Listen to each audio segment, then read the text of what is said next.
Another one of those Victory Mondays where if you just look at the fan reaction, you would have sworn that we lost.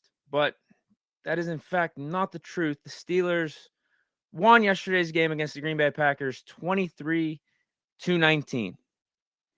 But people want more points. They want more stats from their quarterback. And they don't want this is really weird. This one's really weird. They don't want the opposing quarterback putting as much yards up, or the opposing team putting as much yards up against our defense and what they are doing. But ultimately, we're getting a dub. Let me put it to you this way. People care more about the opposing quarterback stats and whether or not it's higher than our quarterback stats. And we're just talking we're talking yards. I guess you could talk touchdowns, but we just want to forget about the interceptions and what type of impact those have on the outcome of the game. And then also just the fact that, we're getting outgained by all these teams, but we're still winning. You guys can have the yards. You guys can have the quarterback stats. I'll take the wins. That's what Steeler Nation's complaining about. Pickett's not putting up enough stats. He's not going for 350 and 3 touchdowns. I swear, based off the reaction, people would rather him go for 350 and 3 touchdowns than the Steelers to actually win the game, just to say that their quarterback could put up big stats. Because everyone was like, yo, I'll take Jordan Love over Kenny Pickett based off yesterday's game. After that Titans Thursday night game, what was everyone saying? Oh, Levis is so much better than Kenny Pickett. But those two quarterbacks are 0-2, whereas Kenny Pickett is 2-0. But they have the better stats, right? They have the better stats. They have more yards. They have more touchdowns than Kenny Pickett, although Levis didn't have more touchdowns than Pickett in that Thursday night game. But then we just want to ignore the interceptions. We want to ignore the flow of the game and how that affects who wins and who loses. Nah, it's just all about stats and who has more talent, who looks prettier when throwing the ball. I swear, man. I'm starting to get the vibe at times fans would rather lose pretty than win ugly. Swear. So with the whole Pickett versus Jordan Love thing of, who is the better quarterback, or did Pickett do enough yesterday? Let's just settle on that right now. Did Pickett do enough? The Steelers won in spite of Pickett. Didn't turn the ball over, took care of the ball. He had something to do with those 17 points we put up on the board in the first half. No, had something to do with that. But just the fact we ran for 205 yards on the ground. What does that have to do with Kenny Pickett? If we're running the ball good, why wouldn't we just keep running the ball good? Why do we have to force passes out there? What's the reasoning? I don't get it. How's that an indictment on Kenny Pickett on whether or not he played bad or good? I watched the game at the stadium yesterday. I watched the game again this morning. My takeaway was, yeah, Kenny did everything he needed to do to win that game. Yes, do you want better? Sure. But I'll take the wins. I think he's doing everything the coaches are asking him to do. To come out of these stadiums with wins. Game flow matters. The game plan going into these games matter, and that's what we're doing. It's like the 2022 formula. We're going to run the ball. We're going to take up chunks of time by moving the chains, and then our defense is going to play solid. And we're not getting as much splash as we were early on with the TJ Watt strip sacks and everything, and we'll get into that. I think the pass rush was a little bit lackadaisical yesterday on the defensive side.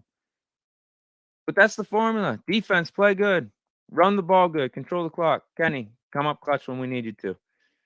Get your third down passes and don't turn the ball over. And we can wing it. And that's what we've been doing since the bye. Now, those first 4 or 5 weeks, we were just a mess. We were all over the place. But the good thing was we came out of those first 5 weeks being 3-2.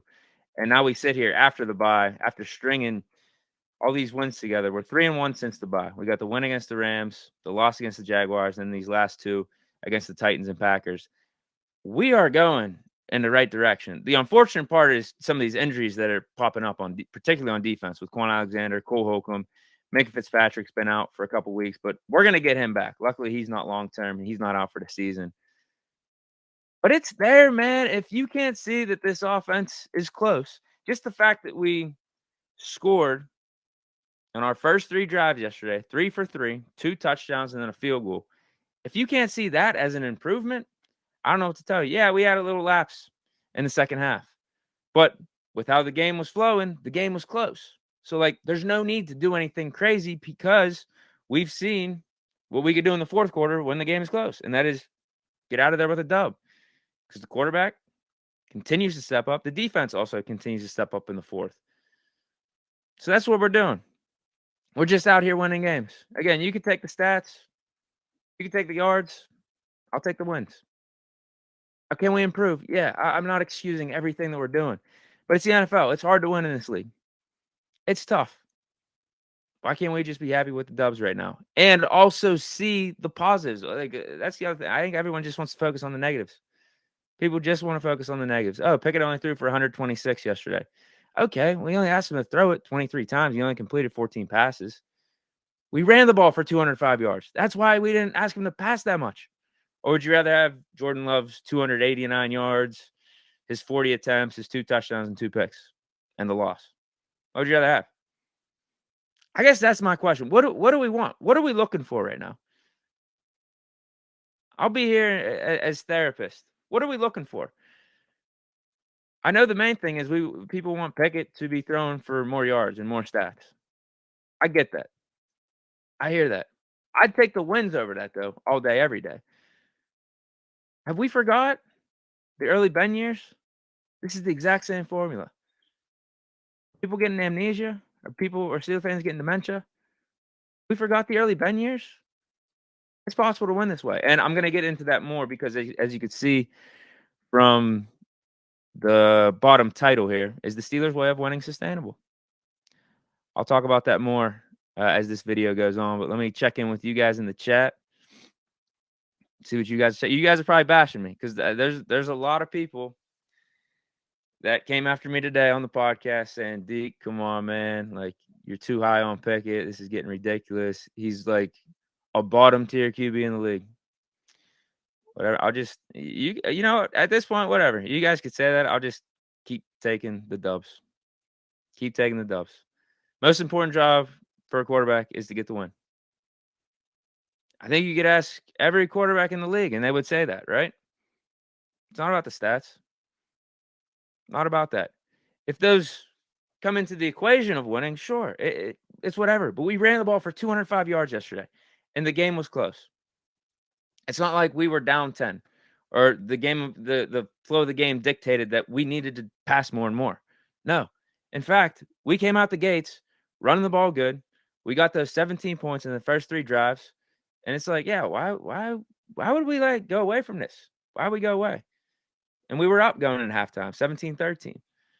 Do we need to come out of the gates in the third quarter, guns blazing, throwing the ball all over the place? We didn't need to do that. Game was in balance.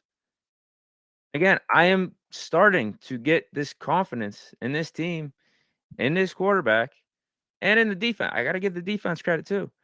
That if it could just be a 1-score game going into the fourth quarter, we're going to find a way.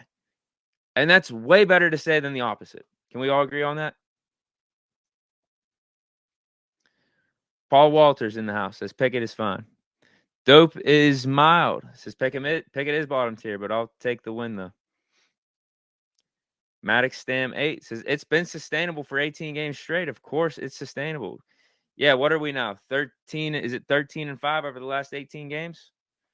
We're talking about after the bye last year, those last 9 games in 2022, and then all the games here in 2023. We are 13-5. Matthew Tiding, CEO, says, Deke, thank you for not being a delusional fan. There's so many in Steeler Nation right now. We need to win. The offensive line looks amazing. Kenny didn't turn the ball over. Canada is doing better on the sides. My only concern is the defense, mainly due to injury, but also longevity. Yeah, another thing to factor in, too, I know you didn't say this in the comment, but it just popped into my mind, is the receivers. Are we sure they're getting open every single play that we drop back to pass? I was at the stadium. I had that all 22 view. I was up in the nosebleeds. A lot of you guys were saying, like, Deke's got to get down from those nosebleeds. I need to get some more preferential treatment in the games. Take that up with Rooney. Maybe he can get me a box, but I like it up there. It's not bad. You could see everything. There's not a bad seat in the house at Heinz or Ackershore, whatever you want to call it. But yeah, there were times, Pickett would be rolling out. It'd be a PA boot. There's literally no one open. Absolutely no one open. You want to talk about the play call? You want to talk about the receivers getting open or not? Like, that may be factoring it in too. Or do you just want Kenny to throw the ball just for the sake of throwing the ball and potentially putting the football in harm's way? That doesn't help in the team's quest to win the game, though, right? That's what it's all about. Forget the stats. Let's win the game. Rabbit is in the house. Says, "Hey, yo, what up, Deke? Just chilling, bro." JJ200, no more Canada slander. He's making it work with what he has to work with. Rabbit says, definitely is. He missed some looks, but not much separation. Yeah, again, I mean, I could do this with every quarterback around the NFL. Steeler fans right now want to microanalyze every single Kenny Pickett throw. Every single one. So if you want to say he had misses yesterday, sure, I'll 100% agree with you. If you want to say he needs to get better, sure, he probably could be getting a little bit better. But we didn't ask him to do that much yesterday. We didn't. As Tomlin said before the season, Kenny will be what we need him to be. And he was what we needed him to be yesterday. And we ultimately came out of there with a dub. Maddox Stam 8 also says, Landon and Mark need to step up. Yeah, bro, I don't know what we're going to do at linebacker. We're just workshopping it today on the pod. Some ideas what we could do. I like us reaching out to Reuben Foster. I think he'd be a good replacement for Quan Alexander. They have that type of talent. They're pretty similar in that way. And then maybe even calling up Miles Jack. He was a borderline Pro Bowl linebacker in the prime of his career. We got to see him with the Steelers last year, and he was good for us until he got hurt the last 4 or 5 weeks. Ultimately, we cut him as a cap casualty. He went to the Eagles and was there for 2 days this offseason, and then he decided to retire. But he's still young. He's 28, 29? But I don't know what type of shape he's in once you announce you're retiring. And he was interested, he said, in taking up a trade and going into a different business completely outside of football. So who knows? Who knows where his mentals are? But I think it'd be worth a call. Him, Reuben Foster, and then Nick Witkowski is definitely a name to bring up. I thought he did good things for us in the preseason whenever he was here, but ultimately we cut him. He was part of the 53-man cut down, and he's still available. He started in the league in the past, good special teamer, just a good depth guy. We need bodies. No matter what, we need bodies in that inside linebacker room. So I hope a deal or some type of deal is in the works for someone in the upcoming days. Now, we do have options in-house. We just called up Tariq Carpenter, who's like this hybrid safety linebacker type of dude. And he was out on the field a little bit yesterday, but it was just special teams. So he's there. And then, so right now, yeah, I guess he's our third guy at inside linebacker. And then we have Michael Walker on the practice squad. He's a guy that started for the Falcons these last couple of years. We could call him up, but I would like to get someone with a little bit more upside, maybe a little bit bigger of a name, like a Reuben Foster. Miles Jack, again, that's unlikely, but I'm just throwing a name out there. And even Nick Witkowski. I think Nick Witkowski would be a safe option. We got to do something, though. We absolutely got to do something. For the meantime, you saw it in the second half of yesterday after Quan went down. We're going to be rotating dudes. Like, we'll have Landon and Mark have our top 2 guys, but then we'll drop down Keanu Neal as like a box linebacker, from safety to box linebacker, probably in passing situations. And then you have Elijah Riley. Moats brought this up today. I thought it was a pretty good point. We had Elijah Riley running in the middle too, and that's because Minka's out. That's like the Minka replacement. So we're just piecing things together right now. We're trying our best. Hopefully Minka comes back sooner rather than later. And then we make one of these linebacker signings to just get another body in case, you know what, I'm not even going to say it. I'm not even going to say it because we can't afford another injury. Although if I say it, can I do the knock on wood? Bring in another linebacker in case of another injury, at least. That's worst case. I'm on. It's a wooden table, so I knocked on wood, so we're good. We're good.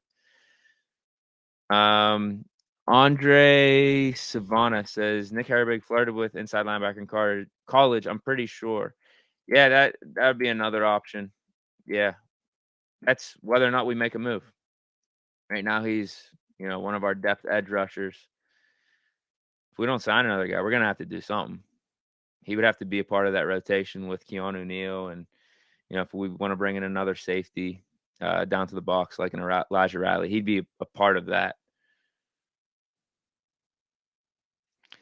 All right, so I teased it a little bit in the intro. We're going to talk about if the Steelers' style of winning is sustainable and how deep of a playoff run that we can go on. But first, I'm just going to go over really briefly winners and losers from yesterday's game, like really, really briefly, because there's, I think, some guys, some aspects of yesterday's game that deserve credit that, fly under the radar. Most people won't be talking about. But first, for the winners, I got to go with the refs. Usually the refs are in the losers category, and they could be a little bit in the losers category for this one, but I feel like they were mainly in the winners side of things for yesterday's game, at least pertaining to the Pittsburgh Steelers, because we did have that bad call end of the game where Kenny hit Pickens on the third down.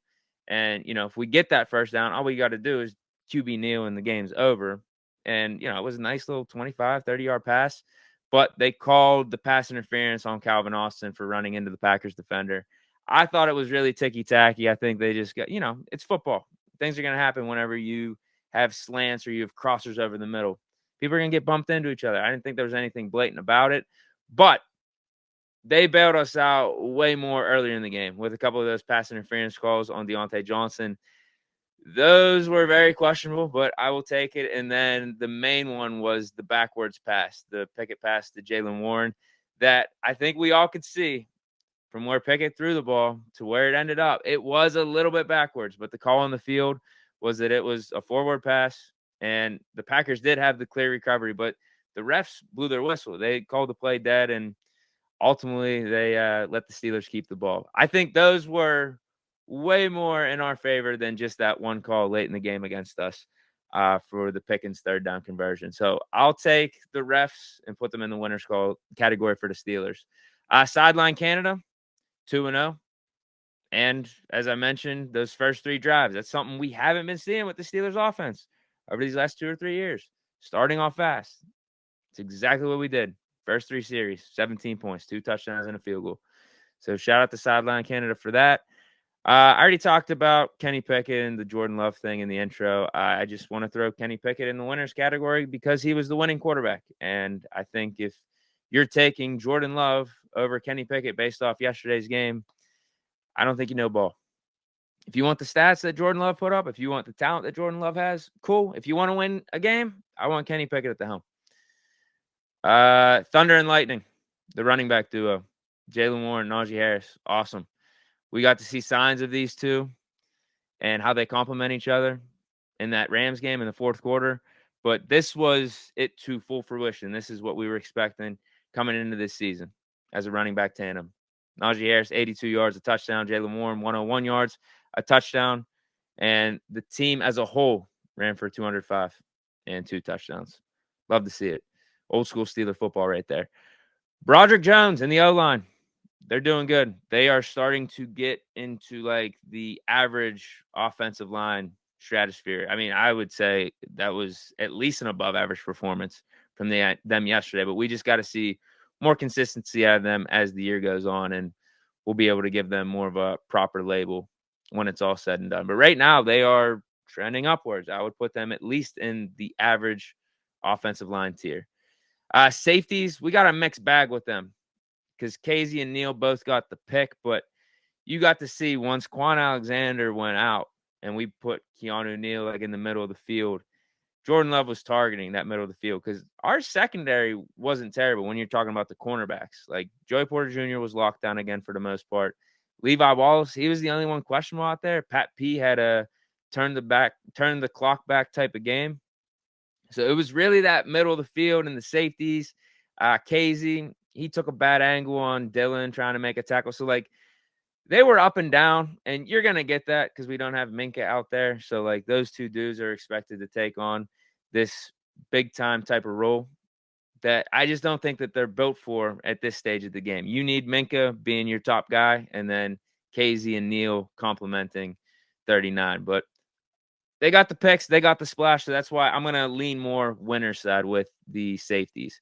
I already mentioned Pat P and JPJ. I think they belong in the winners. And then tight ends, Darnell Washington, good in the blocking game, definitely helping out the offensive line. And then Connor Hayward, just Swiss Army knife, does things out there. Anytime he's on the field, makes some impact. Had a few catches, like 30-something yards, got the chains moving early in the game for us. And then finally, I want to shout out the D-line and the front seven. I know it wasn't pretty in stopping the run, but ultimately they only held the Packers and Aaron Jones and A.J. Dillon to a total of 105 yards. Now, Jordan Love had a couple scrambles, but those two only had 105 yards.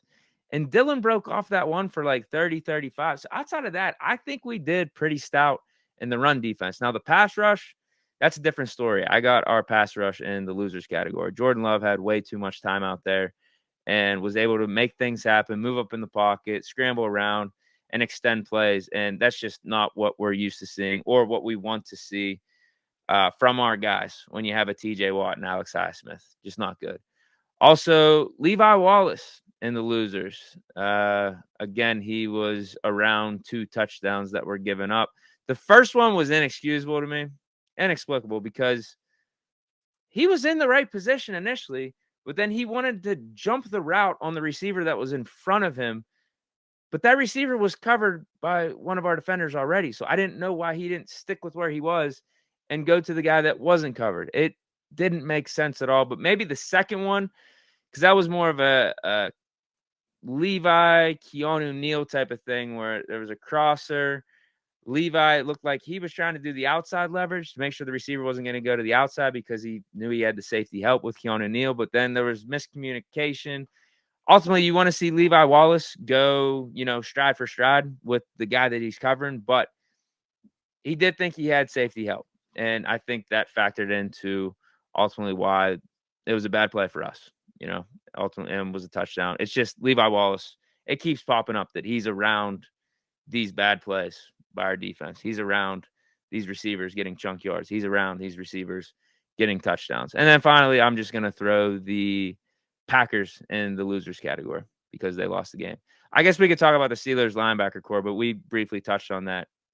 We're getting decimated. Quan Alexander out with an injury against the Packers, and then Cole Holcomb the week before out with an injury against the Titans. Both those dudes will be out for the season. So we're going to have to make some moves. We're going to have to figure something out with those guys.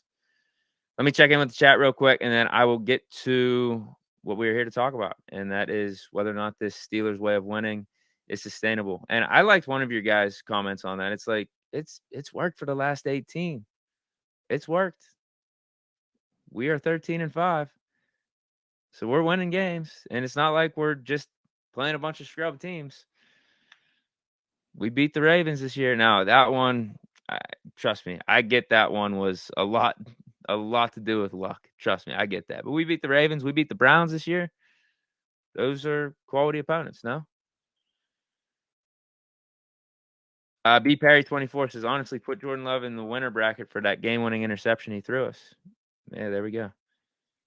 There we go. Rabbit says, yeah, that first drive had me hyped. Yeah, man, that's back-to-back games, in fact. Back-to-back games with the first drive touchdown. Man, T Geek says, think Pickett is a good backup. Come on, bro. Stick God says, Deke, tell me I'm seeing this wrong, or did Kenny not have a bad game, minus those 2 throws? I'm with you. I don't think he had a bad game at all, but based off Steeler Nation reaction, you would think he was terrible, and the whole team had to overcome his poor play. No, he was a part of the winning. He was a part of the winning formula. Didn't turn the ball over, and kept the chains moving, particularly in the first half. Now, he didn't throw the touchdowns. We ran him in, but people want to make that as a bad knock or a knock against Kenny Pickett just because he didn't pass for the touchdowns. Instead, we ran him in. I'll take touchdowns no matter any way we get them. I'll take them however. Doesn't have to be Kenny Pickett thrown. Jacob Jefferson, he didn't have a bad game, just not a great game. Yeah, and that's fair. That's 100% fair. We didn't need him to have this amazing, great game to get out of there with a win. We didn't need that. We needed him to do a lot of the things that he was doing yesterday. And yes, could he have been better? Sure. Sure. Every quarterback around the league could have been better yesterday, right? Although there were some quarterbacks I do got to give credit. We're putting up some gaudy numbers. Dak Prescott, CJ, Dobbs, our guy Dobbs is looking good over with the Vikings. Give him props. Paul Walter says, guys, if the running game was working, then obviously they would stick with it. Yes. And he says it's not a slight on Kenny. 100%.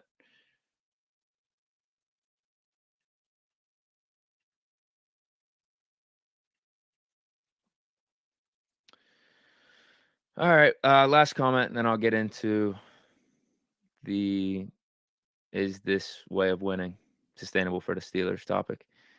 He says, Dark Realm says, I think Kenny can get it done. Just have to keep the run game going. Kenny will learn. Yeah, I mean, that goes hand in hand with what I'm going to be bringing up here. First, one of you guys already hit on it. We're winning this way. We are playing winning football. Over the last 18 games, we're 13-5. Once we've found, and this is even in spite of having some hiccups in the road, like the first 4 or 5 weeks of this season, we didn't really have our identity. But I'd say for outside of those 5 weeks, we found what wins, what we can do as a team to win football games. And that is run the ball, protect the ball, have Kenny step up late second half when we need him to, if our backs are against the wall, if it's a close game, and then just play solid defense.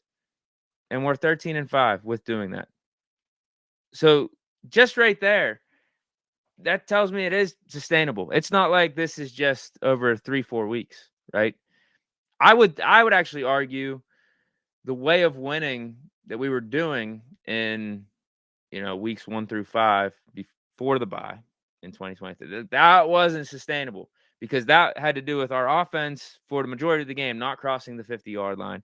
That had to do with drops by the opposing team, a la the Ravens, where they drop like 2 or 3 touchdowns. It also had to do with our defense putting up more points, a la the Browns game, than our offense. That's not sustainable. But thank God we were 3-2 winning that way. It's just something's got to give. We actually have to have a competent offense. We actually have to move the ball.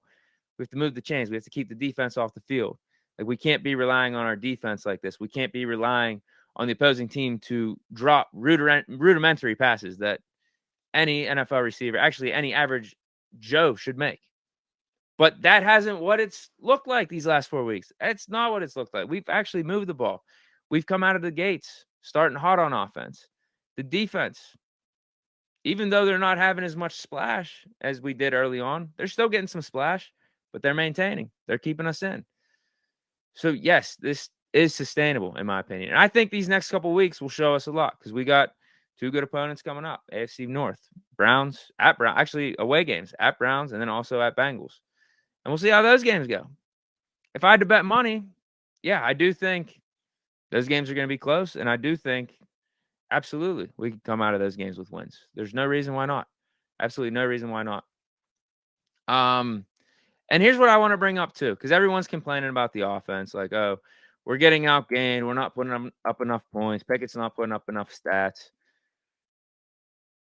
Let's look at 2 teams in the AFC that most would consider, juggernauts on offense. Most would consider teams that, if the Steelers had to get into, some type of scoring affair with them, that the Steelers couldn't keep up. Like, there's no way possible. These teams are just way too good on offense.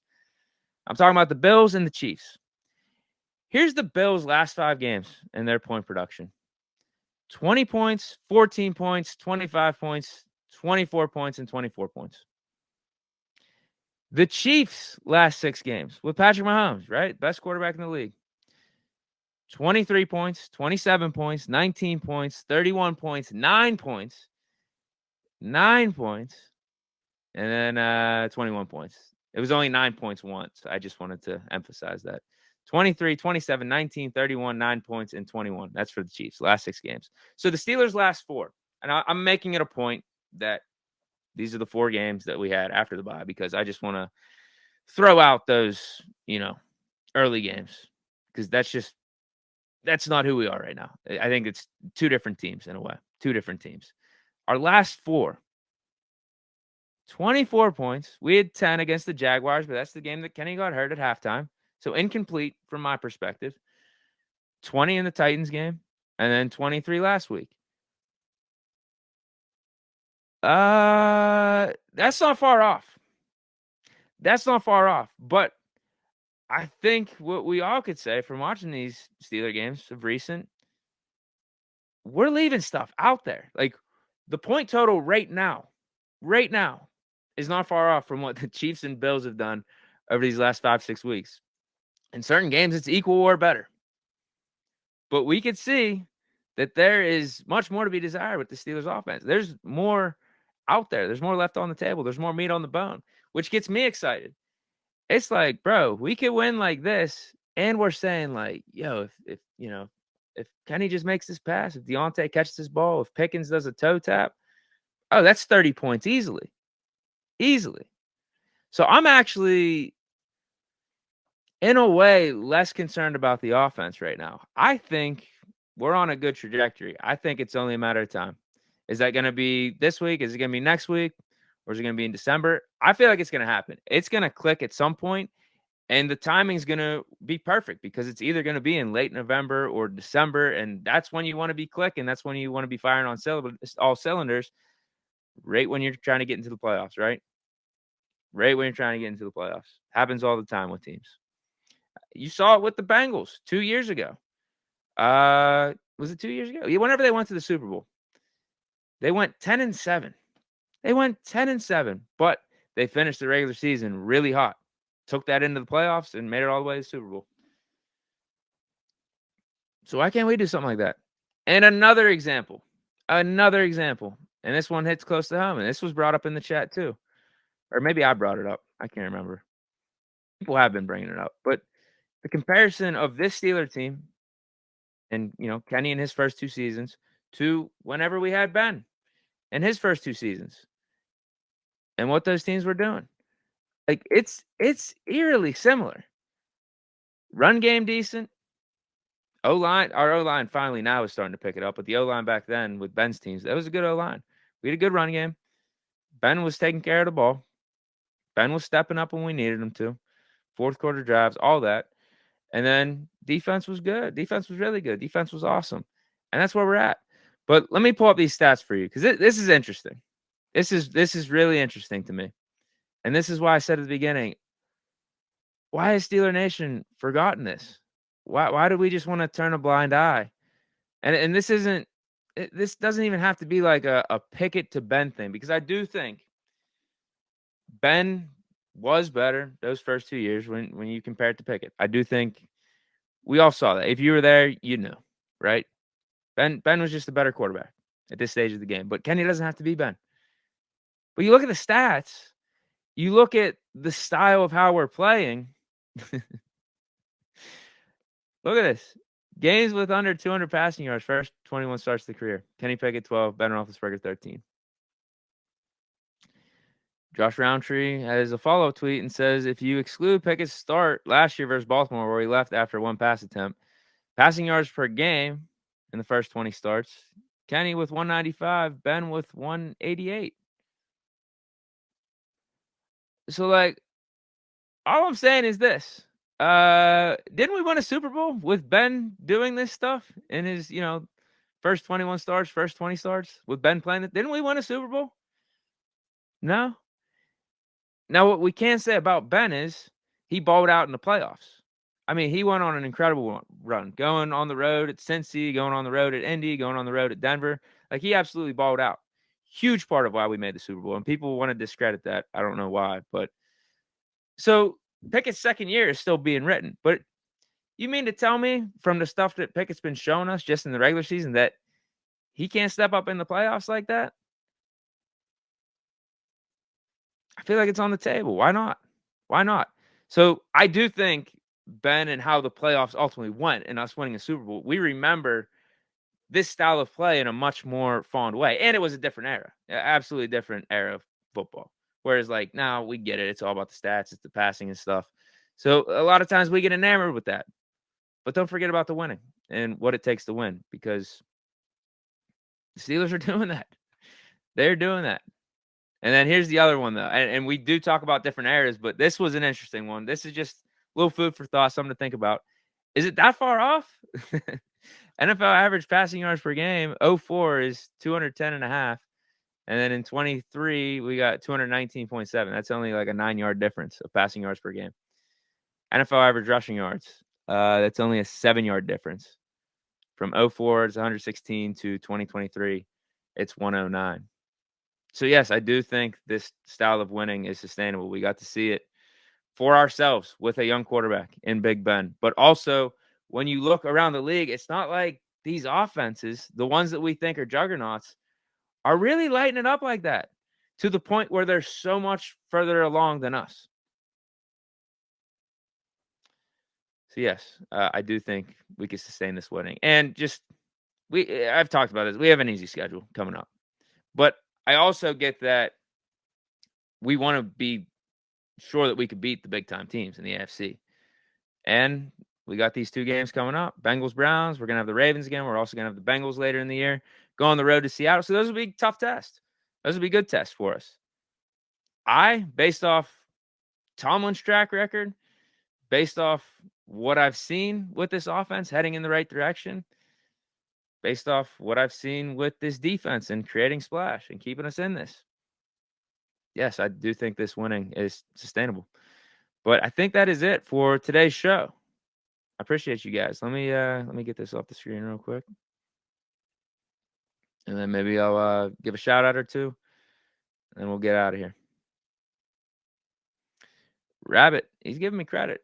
We got a bunch of you guys giving me some credit in the chat. Thank you. But he says pretty good comparison, actually. JJ200 said, who cares? Ben had one of the best defenses ever.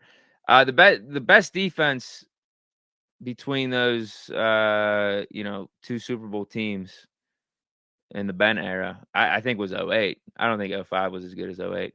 And people forget too, man. Like, that season, we were 7-5 in the regular season. We were 7-5 coming off of, what was it, like 2 or 3 losses in a row? We were down bad. Everyone's thinking, it's over. We win the last 4. We get into the playoffs. Rest is history. So, I mean, anything can happen, man. Anything can happen. You get into the dance. And I think what I'm seeing right now is this Steelers team is going to be clicking at the right time. We're going to be clicking at the perfect time. I think it's only up from here for the offense. I do have a little bit concerned about the defense with the linebacker situation. So we'll see what we do there. Do we bring in a Reuben Foster? Do we bring in Nick Wachowski?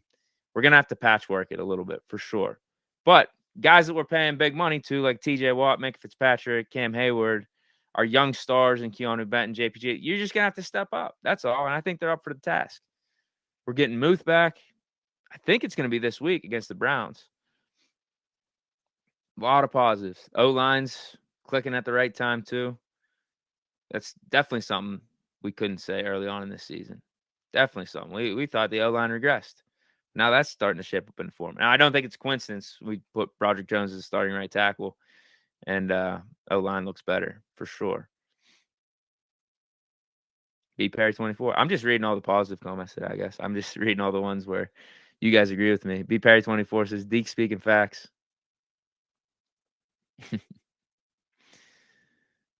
Okay, I'll say one more. I will say one more. Paul Walter says, I also think that at a minimum, this year is a great year to build off of. I think we're going to be in the mix, bro. I'm telling you. Yeah, either way. I mean, either way. Either way. I think we're going to be in the playoffs, which would be a step up from last year. Let's see what we do. Let's see what happens when you get to the dance. But all right, I am out of here. Shout out to you guys. I went a little bit over. I apologize. But yeah, I think we're in a good spot. I'm excited about the Steelers team. I woke up really optimistic. I woke up really happy, but I can't say that for majority of Steelers fans, at least from what I'm seeing. Now, it's on Twitter, it's on social media, so I guess you could take that stuff with a grain of salt. it's not necessarily always the best sample size for what the population as a whole was feeling, you know. But all right, stay chilling, everyone. Here we go, Steelers. Until next time, I will be here Wednesday, middle of the day. But yeah, shout out to Bleach Report. Shout out to you guys. Peace out.